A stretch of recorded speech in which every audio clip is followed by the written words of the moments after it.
The amount of crap that was inside of this pump was mind-boggling to me because it was a remanufactured pump, right? I installed the shaft, never turned it over, never ran it, never did anything, and the amount of garbage that came out of a remanufactured pump, pretty terrible. So the idea of just throwing that in there, not knowing about any of that garbage or anything else,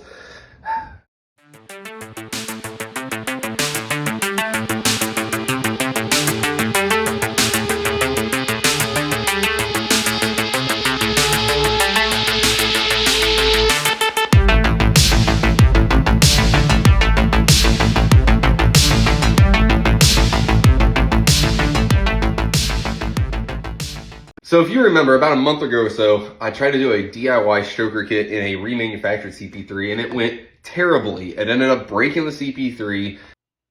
Thank you for joining us today. This is Shane with Motorsport Diesel. Apparently there's quite the popular video that is talking about our product, the do-it-yourself stroker CP3 kit. And judging by his opening video, this individual had a bad pump and tried to modify it without knowing whether the pump was good or not to begin with, and is blaming us for his failure. He's also making false accusations against what kind of potential this truly provides. So we're going to address these things one by one. We appreciate you watching, and without further ado, here we go. DIY stroker kit, kind of a cool concept. Also, pretty terrible concept, and let me explain why. The DIY stroker kit, all it is, sadly, is just a little bit of a bigger shaft, so you end up with a 9.5 millimeter stroke shaft over the 8.2 millimeter stroke, and then you get like a cascade valve spring. That's all that they have to this DIY kit, and it's cool to be able to get, you know, a bigger stroke out of the pump. However, in these CP3s, it's a lot more than just the shaft that goes into it. You still have the valving that is actually getting the fuel from the pressure manifold into the plunger to be able to actually move it through the pump. And without addressing that and a couple of other different things inside of these pumps, like, it's cool that you've got a bigger stroke inside of it. You're able to move that plunger more, but you're not able to fill that plunger quickly. It's a cool concept, but for the DIY guy, it doesn't make sense. So the argument is you get this little shaft with this tiny little amount of increase in stroke, and you get this little spring, and you've got to do all these other things to this pump. So I am the inventor of the stroker CP3 going back to 2007.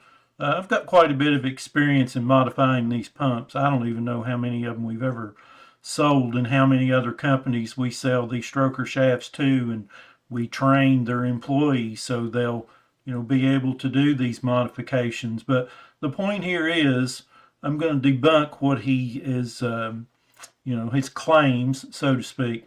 So what we've got here is we have our test bench as shown on the screen there with different test points. Now the pump in question is a Dodge 6.7 pump, and all it has in it at this point is the stroker shaft itself. Has no other modifications done to it whatsoever. Stock fuel control actuator, the gear pump has not been enlarged. It doesn't have, you know, anything done to the suction valves. And like I said, it's got the stock cascade valve in it.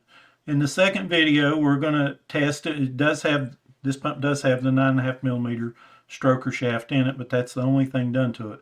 In the next video, we're going to show you what it does by changing the cascade valve from the completely stock one to putting the spring in the cascade valve, and then we're going to show you the flow specs. Okay, the way this machine is set up is it measures volumetric efficiency. So if I had 100% volumetric efficiency and I had a gallon jug of water, the jug would be completely full. If I got 50% volumetric efficiency, the jug is going to have half.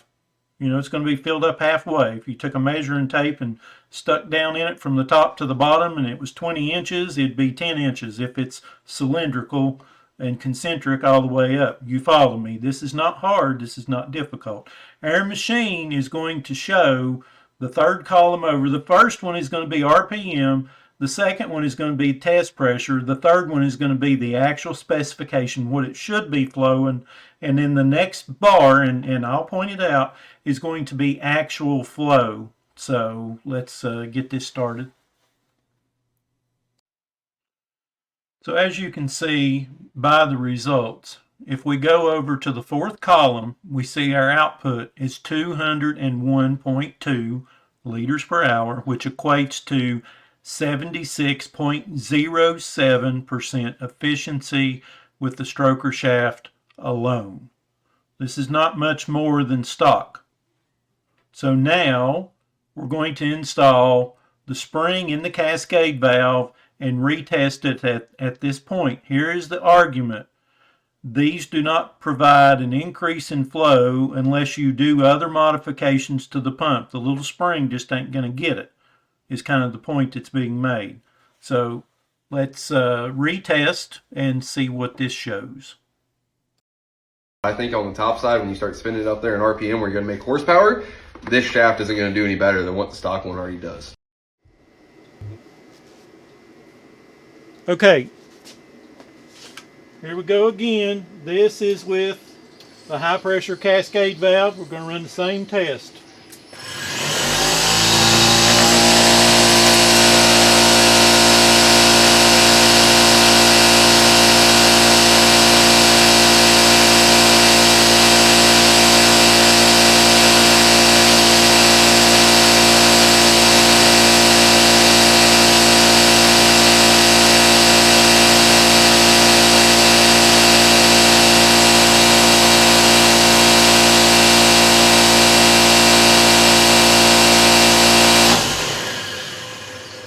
As you can see, we got 98% volumetric efficiency. This is what I've been telling everybody. So you'll see this little clip here that refutes this, but then you'll see the truth. This is the truth. These are actual numbers you can see, and that's the best that you're going to get is 98% volumetric efficiency out of essentially a hydraulic pump. It's virtually impossible to get more than 98% out of it. It just, there's flow restrictions, there's inefficiencies. You know, when you consider anything to do, you know, with fluid dynamics, people just, they know and understand this, that pumps are not the most efficient things that there are out there. So you tell me what it does at higher RPM. That's at 3,500 RPM. If I were to test it at 4,000 or above, guess what? It would grow with it. You know, the flow would still be 98% efficient at higher RPMs than it is there. All you need is the shaft and the spring. These results show it. I'm not going to lie to you.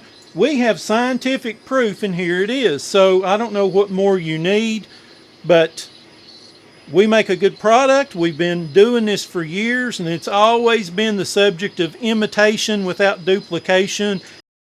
When you install this, you just toss it in there. You don't know what it's doing. You're all hopes and dreams. There is no dyno deal for it. If you're going to take this shaft and throw it into this CP3, you're not going to be able to flow test this. You don't know if when you put it in the truck it's going to work. You don't know what possibilities you're fixing to run into. The amount of crap that was inside of this pump was mind-boggling to me because it was a remanufactured pump, right? I installed the shaft, never turned it over, never ran it, never did anything. And the amount of garbage that came out of a remanufactured pump, pretty terrible. So the idea of just throwing that in there, not knowing about any of that garbage or anything else,